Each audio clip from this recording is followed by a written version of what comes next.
दीपक और विद्या पति पत्नी थे। विद्या की सास गायत्री थी।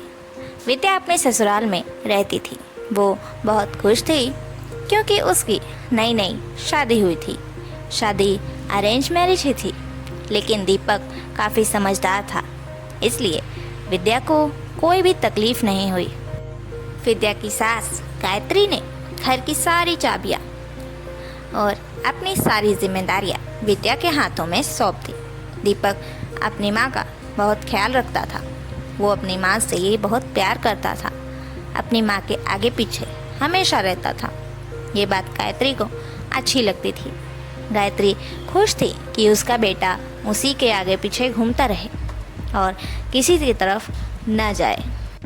लेकिन वो कहते हैं ना, पानी की धार को कोई कितना भी रोक ले, चाहे कितना भी बड़ा पत्थर या चट्टान आ जाए, पानी अपना रास्ता खुद बना ही लेता है।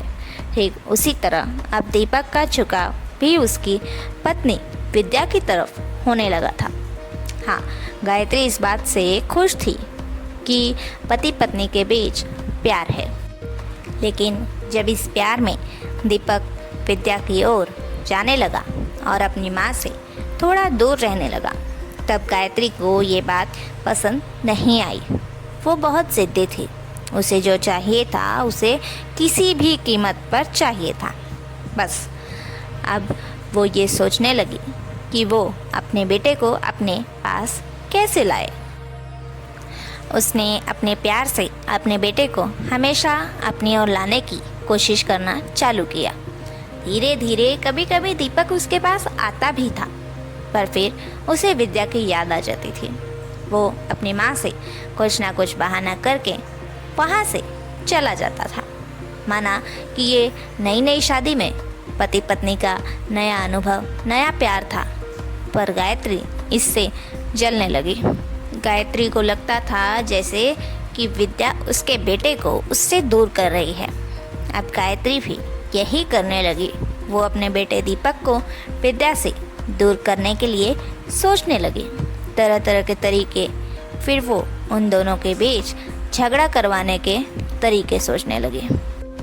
गायत्री ने दीपक से विद्या के बारे में झूठ झूठ बोलना चालू किया कि विद्या घर के काम नहीं करती, उसकी सेवा नहीं करती और समय से उसे खाना भी नहीं देती। दीपक ने ये सारी बातें विद्या से गायत्री के सामने पूछा। तभी विद्या ने भी सच बोल दिया कि मैंने ऐसा कुछ नहीं किया। मम्मी जी झूठ क्यों बोल रहे हैं? मैं तो सारे काम करती हूँ, उनकी सेवा भी करती हूँ। दीपक को विद्या की बातों पर भरोसा था। उसने अपनी माँ गायत्री को समझाया और विद्या को भी समझाया कि विद्या ने दीपक की बातों में हाँ मिलाई और गायत्री का ये प्लान विद्या और दीपक को दूर करने का फेल हो गया। गायत्री अब कुछ और सोचने लगी। सोचते सोचते गायत्री को बहुत ही घटिया प्लान सूझा। उसने किचन के दरवाजे पर तेल गिरा दिया और जिस वक्त विद्या पूड़ियाँ तल रही थी और अपनी सहेली से फ़ोन पर बात कर रही थी कि हाँ, मैंने तेल डाल दिया है, जबकि विद्या कढ़ाई में तेल डालने की बात कर रही थी। और उस बात की रिकॉर्डिंग करके गायत्री ने दीपक को सुनाया। वो भी तब जब वो खुद ही इस तेल पर जाकर गिरने का नाटक करती है। उस नाटक के बाद ये सब देखने के और सुनने के बाद दीपक भी विद्या से नाराज़ हो जाता है।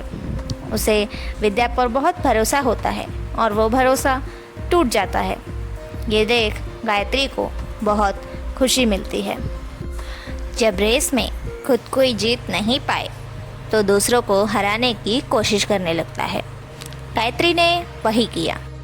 गायत्री की नज़रों में अब उसका बेटा फिर से उसकी तरफ आ गया था और अपनी पत्नी से दूर हो गया था।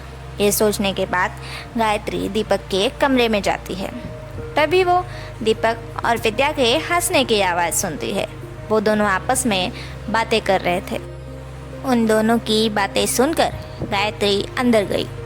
विद्या कह रही थी कि उसी ने ये तेल गिराया था ताकि उसकी सास उस तेल पर फिसल कर गिर जाए। और ये बात सुनकर दीपक भी हंस रहा था। इतना होने के बाद गायत्री दीपक से सवाल करती है, ये लड़की खुद अपने मुंह से बोल रही है कि उसने मेरे गिरने के लिए तेल गिराया था और तू इससे हंस हंस के बातें कर रहा है।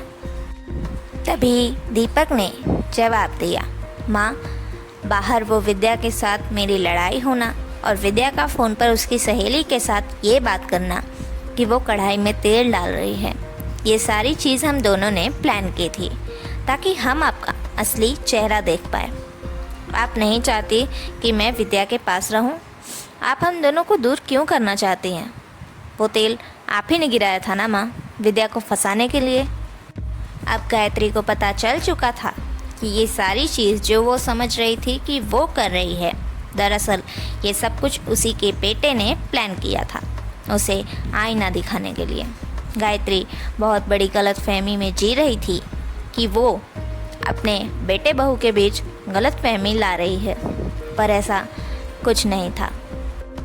दीपक ने गायत्री से कहा कि वो दोनों बाहर इसलिए लड़ रहे थे ताकि गायत्री के मन को शांति मिले और वो खुश हो जाए। उसकी खुशी के लिए उन दोनों ने झूठी लड़ाई की।